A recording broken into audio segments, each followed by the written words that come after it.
pergunta. Mas eu vou ser bem sincera, eu não vou saber te responder essa pergunta. Porque o mundo ele é tão grande e eu acho que eu ainda tenho tanto para viver que eu não consigo te dizer qual é a foto perfeita para mim, porque eu vou tirar uma foto que para mim vai ser perfeita e eu vou viver outra experiência que vai vir outra foto perfeita. Eu acho que a foto perfeita para mim vai ser todas aquelas que marcarem um novo caminho que eu vou estar traçando na minha vida. Então ela nunca vai deixar de vir. É isso, espero que eu tenha te respondido. É isso, e tudo mais. Pergunta agora da Marie Borges. Boa tarde, meu nome é Marie Borges, eu sou estudante de jornalismo no primeiro semestre da UFC. E a minha pergunta é direcionada para vocês três. Para um fotojornalista, qual é o limite ético e moral entre a dignidade humana e o valor noticioso da imagem?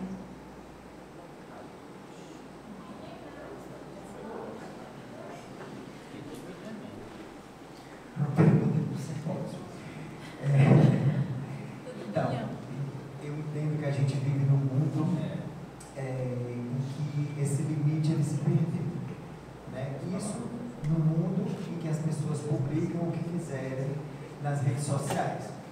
E a diferença do que o trabalho não jornalístico e o trabalho jornalístico, uma das diferenças entre o trabalho com imagens não jornalístico e o trabalho jornalístico é que o trabalho jornalístico ele é fruto de uma apuração e de um compromisso nosso, meu e de vocês todos que já são da comunicação com a sociedade. Então, quando a pessoa consome jornalismo profissional e acredita a nós a sua crença, a sua fé, ela entende que por trás daquela imagem existe um código de ética e de compromisso com a verdade.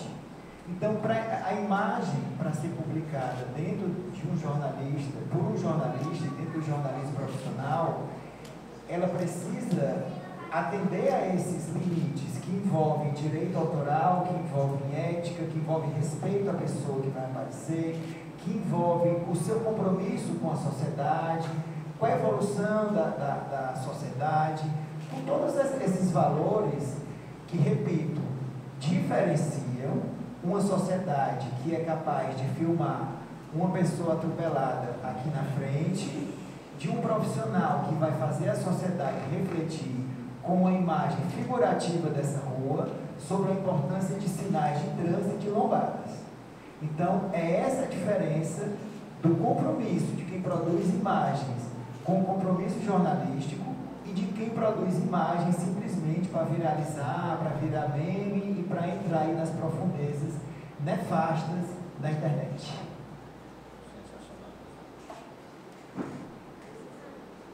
Concordo completamente. Falou tudo já, mestre. Falou tudo. Literalmente. A palavra-chave é subscrevo. Eu concordo plenamente também. Faz parte, eu acho que é até bom senso, eu não sei. É o jornalismo não apelativo, né? É isso. Tem 100 palavras, mas falou tudo. Muito bem, Maria. Você colocou a pancada em palco de aranha. Próxima pergunta é da Laiane. Boa tarde, meu nome é Laiane Moraes, sou graduanda de jornalismo pela UFC e minha pergunta é para Morena Lima. Qual foi a sensação de descobrir que as suas duas paixões, né, biologia e fotografia, seriam capazes de complementar uma a outra?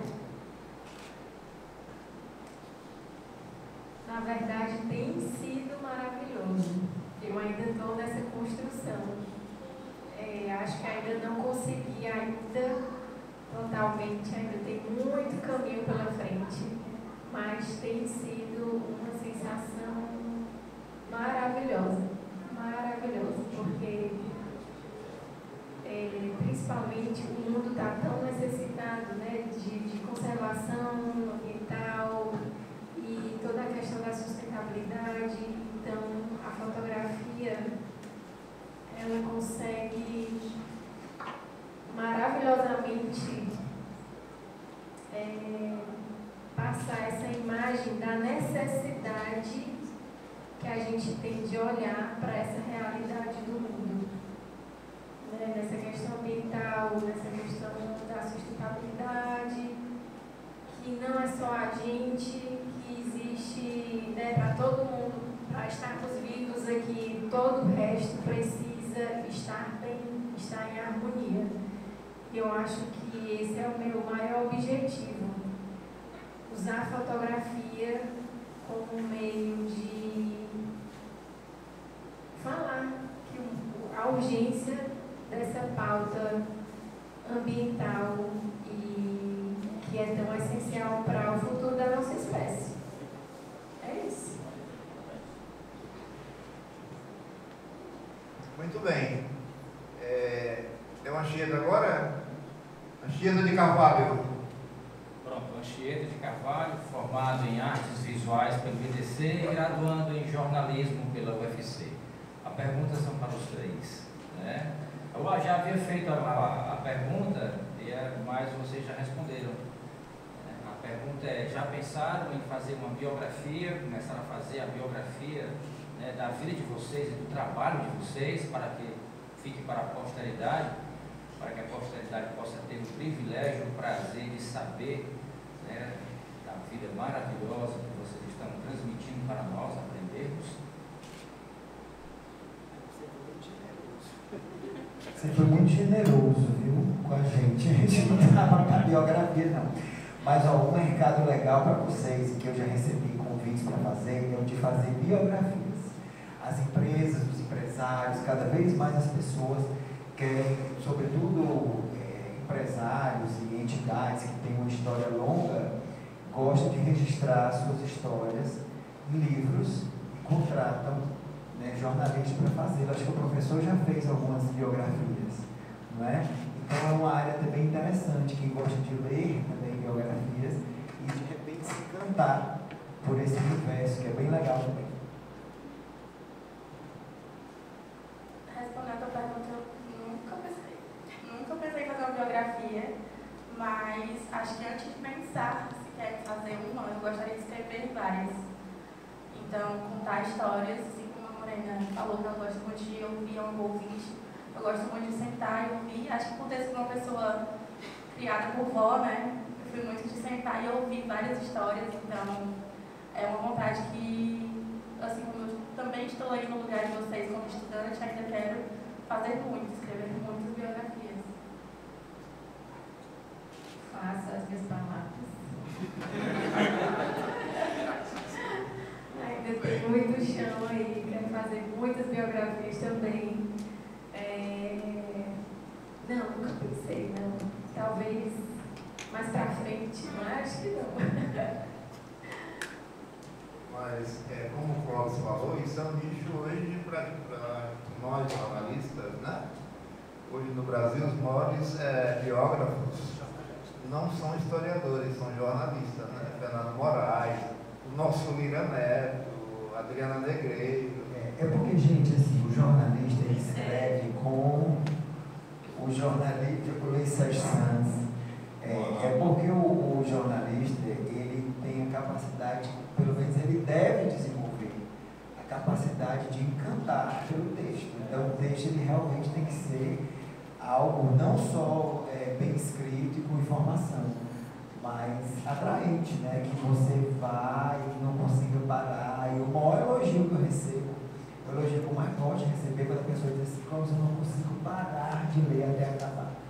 Então, eu acho que isso também é uma técnica que você desenvolve ao longo do tempo, né? Essa história, por exemplo, ela estava falando aqui, a Maria Letícia, sobre fazer o storytelling, não é? O story.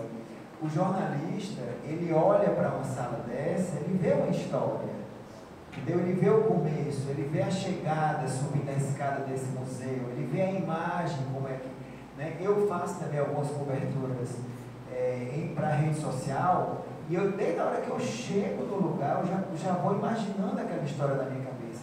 Essa é uma capacidade que nós, jornalistas, temos mais aflorada do que as outras pessoas no geral, né? O que abre também um mercado maravilhoso para a gente, que é contar histórias de uma forma contemporânea, né? Usando as mídias atuais, mas com a técnica do jornalismo. Então isso é muito convidativo também para vocês que estão entrando no mercado agora. E eu tenho certeza que a cobertura de um jornalista numa rede social, com certeza ela vai agregar muito mais, né, digamos, de quem não tem a técnica e a visão jornalística de um momento. Bem, a próxima pergunta é da Júlia Oliveira. Boa tarde, meu nome é Júlia Oliveira, graduanda de jornalismo pela UFC. Minha pergunta é para o senhor Clóvis Holanda. Tira o senhor. Tá certo.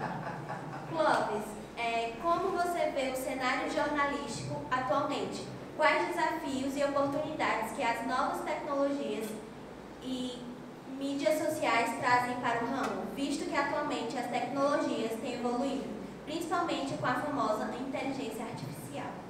Eu vejo hoje em dia que vocês têm muito mais oportunidade do que na minha época. Quando eu me formei, a pessoa ia para o jornal, ou ia para a televisão, ou ia para o rádio. Certo? Então não tinha outra opção. Você era jornalista nessas, que se chamou de mídia tradicional. Hoje em dia, todas as empresas, todos os políticos, por exemplo, né, eu trabalhei também alguns anos na Câmara assessorando políticos, eles funcionam quase como mini houses, né, porque ali é um lugar que produz conteúdo de texto, de vídeo. Então, não existe hoje em dia ninguém que é formado no mercado, seja ele público ou privado, sem ter uma equipe de comunicação multimídia, né? Então, isso abre para vocês, né, uma série de oportunidades de trabalho que eu, por exemplo, sou de uma geração que não tinha, né? A gente tinha que ir, e eu, inclusive, sou de uma geração em que as pessoas eram jornalistas de só uma área. Ah, não, eu sou jornalista do povo. Né? Hoje em dia, quem é do povo não é só de impresso, né? É multimídia, né? Como a gente é multimídia. Então, acho que vocês têm milhares de oportunidades e as meninas estão aqui ilustrando isso de uma forma prática. Né? Perfeito. Luiz Davi. Boa tarde, me chamo Luiz Davi, sou graduando de jornalismo na UFC. A minha pergunta é para os três.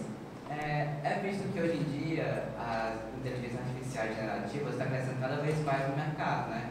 Então, com isso, como que isso pode impactar no ramo audiovisual?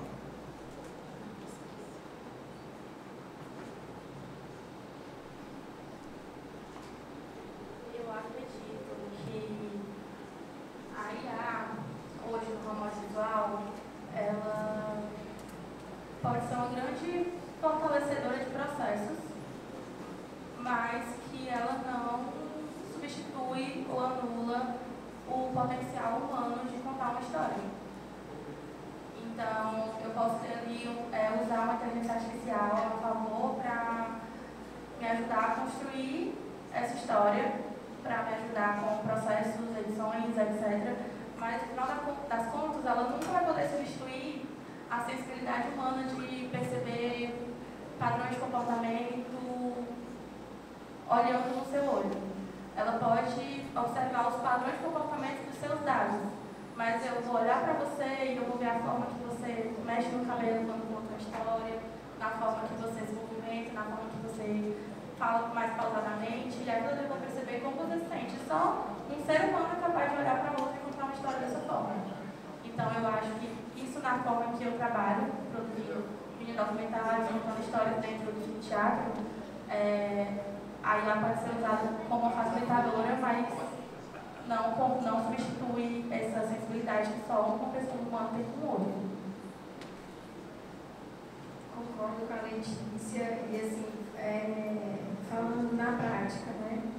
A inteligência artificial me ajuda em fotos, por exemplo, na coluna social, tiro uma foto e aí uma pessoa atrás passando com a cara, poxa, vou apagar aquela pessoa ali passando. É como eu utilizo, né, a inteligência artificial. Seleciono, a pessoa desaparece, a inteligência artificial reproduz o mesmo fundo que está ali atrás. Agora, manipular fotos, aí eu acho prejudicial para todo mundo, né? Ou então criar uma coisa que não aconteceu, não existe.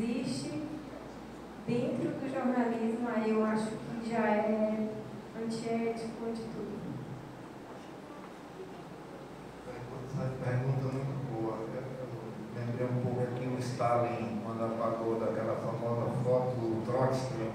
Lembra, professora Maria? Eu não sei como ele fez, porque naquela época não tinha nem Photoshop, né? Luane Sabrina. Boa tarde, meu nome é Luane, sou graduanda em jornalismo na UFC. E a minha pergunta é para Maria Letícia e Morena Lima.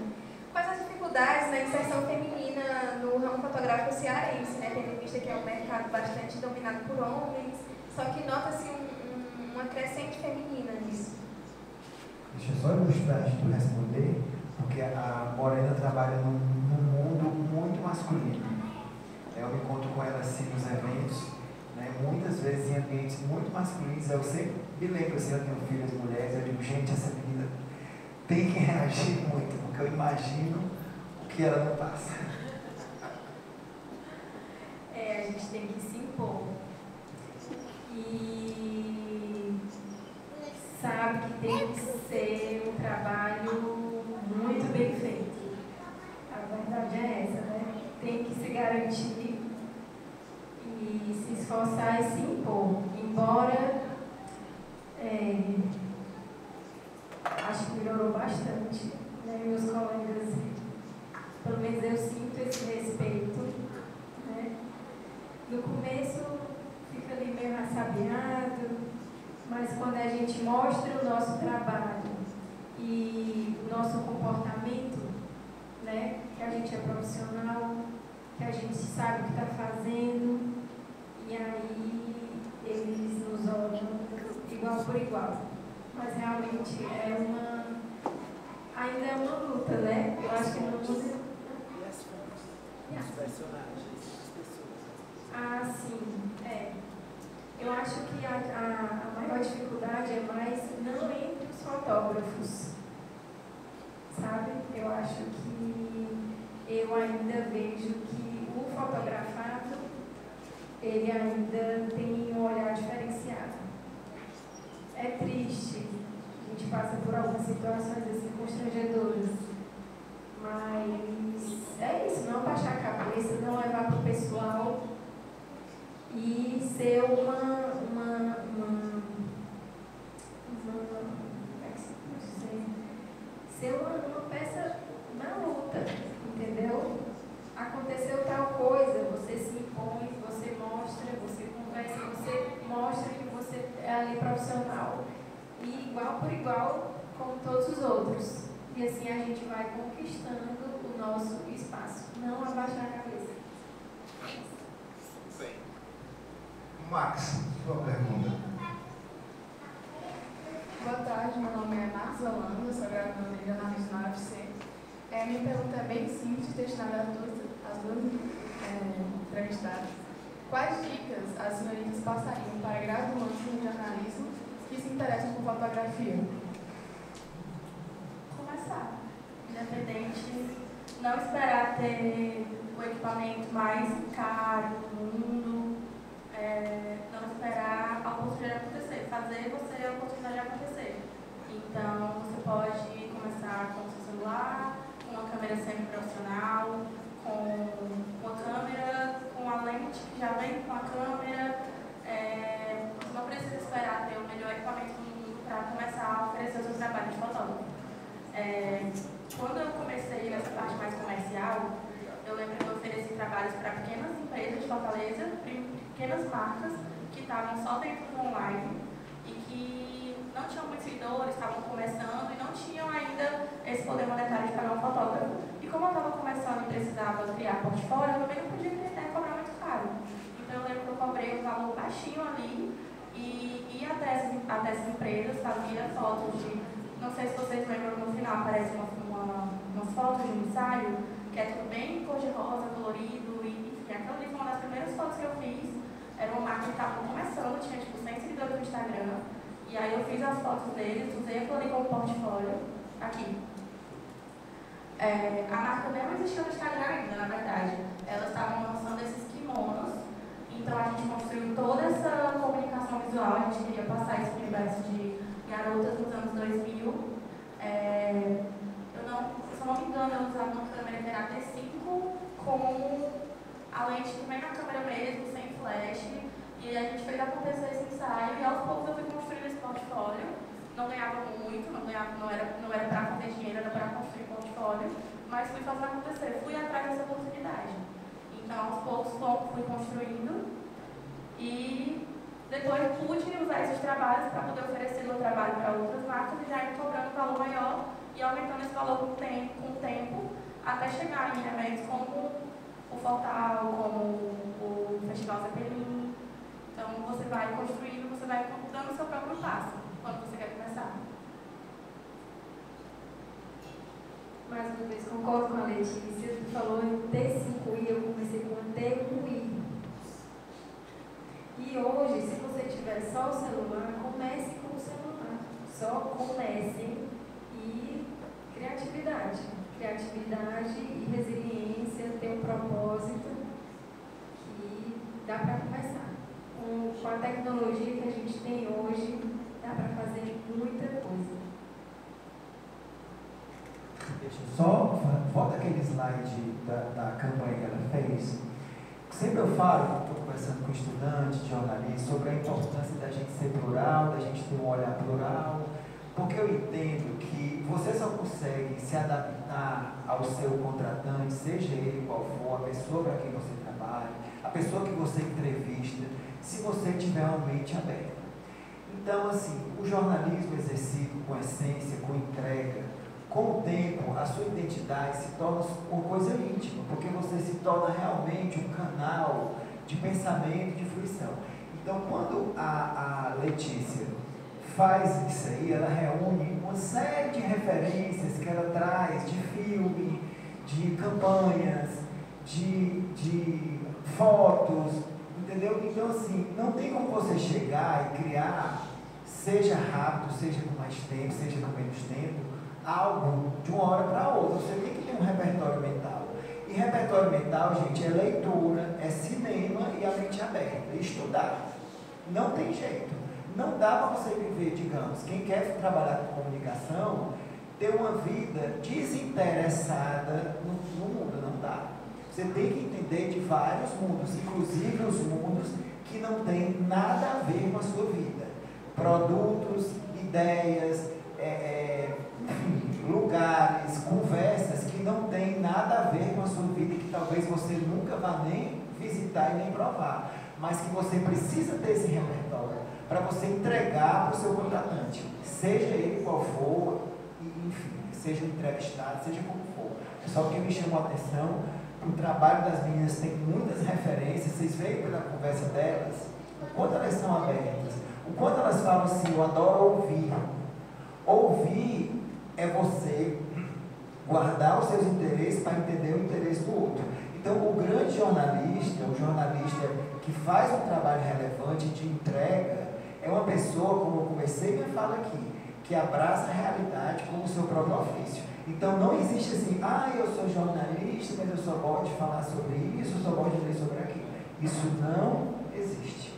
Tá? E se você era assim até hoje, você vai repensar a sua conduta e vai passar a ser uma pessoa aberta à realidade, mesmo a realidade que você é contrário. Maravilha, maravilha. Você falou cinema, por acaso eu lembrei, ainda estou aqui. Sim. Olha, aconselho a todos vocês. Recomendo. Agora é Flávia Thaísa.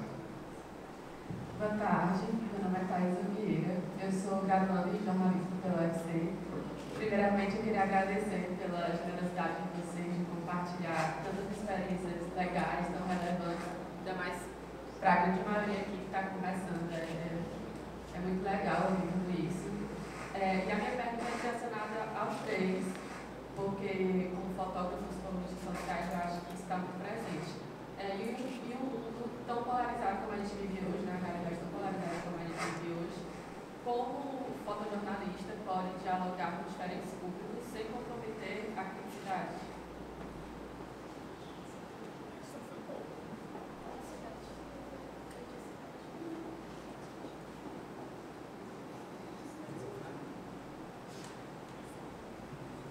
Quando vocês pensam, você diz a criticidade no sentido de de não sair do que é o correto, é isso? Do que é o correto na sociedade? Não, por exemplo, porque a gente está num mundo polarizado e que as pessoas têm opiniões formadas muito extremas. E aí, às vezes, para você dialogar com todo mundo, você acaba meio que adotando uma linguagem neutra, uma linguagem parcial. Mas, na realidade, o jornalismo é crítico, né? Então, quando você vai fazer uma foto, você está trabalhando uma coluna social, no que for, você vai trazer essa criticidade, mas aí fica aquele dilema. Eu vou ser realmente crítico, mas de repente vou perder um certo público, ou eu vou ser um pouco mais generalista, mais imparcial e vou conversar com todo mundo, né? Mais ou menos nesse sentido. Ok. Então, assim, o nosso compromisso, né, é com a notícia, com a verdade e com a evolução da sociedade, né? Então, vou dar um exemplo para vocês. Na época da pandemia, eu já tinha coluna, e foi um período muito desafiador, mas também muito engrandecedor para mim. E eu lembro de uma foto que eu publiquei, o pessoal perguntando assim, uma foto. Eu publiquei uma foto de um grande empresário cearense tomando a vacina da Covid, num período em que havia toda uma discussão, né, pelos negacionistas da vacina e tal. Então, ao colocar aquela foto, registrando aquele momento de um homem tão importante, tomando a vacina da Covid, eu estou, digamos, assumindo, né, o lugar de defesa da ciência, né, porque eu estou dando destaque a uma figura pública importante, né, e influente que optou pela ciência. Então, não precisam dizer nada. Aquela foto, ela é muito emblemática. Eu até soube depois que essa foto já foi para a sala de aula para ser discutida. Então, eu entendo que a gente, principalmente no mundo hoje, né, que essa discussão tão polarizada, a gente tem que ter sempre o nosso compromisso com as bases que sustentam a sociedade até hoje. Entendeu? A justiça, a verdade, a ciência, o compromisso com o nosso pacto social contra a barbárie. Infelizmente, a gente está nesse nível de falar mesmo de pacto social, porque a gente vê realmente leituras da realidade muito desvirtuadas. Então, eu acho que o jornalista, mais do que nunca, até porque a gente tem um futuro que a gente não sabe como vai ser, né, que pode ser, a gente acabou de sair da pandemia, acho que o compromisso do jornalista tem que ser com isso, com a ética, com a verdade, com as instituições que sustentam a nossa vida como coletividade.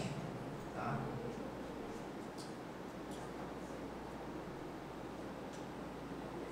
É isso. Todas subscreveram você, Cláudio. As meninas subscreveram a sua fala. Muito bem, Manuel Felipe, agora é com você.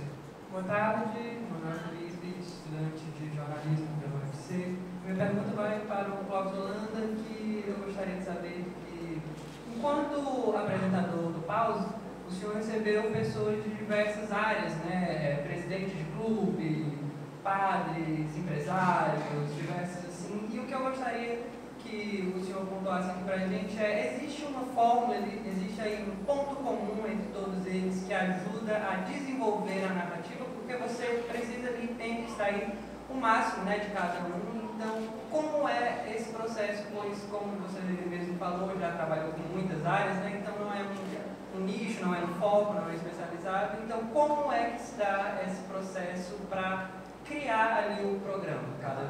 Isso é ótima pergunta. Eu estudo, né, eu começo a estudar o programa no domingo anterior, né, eu gravo às sextas.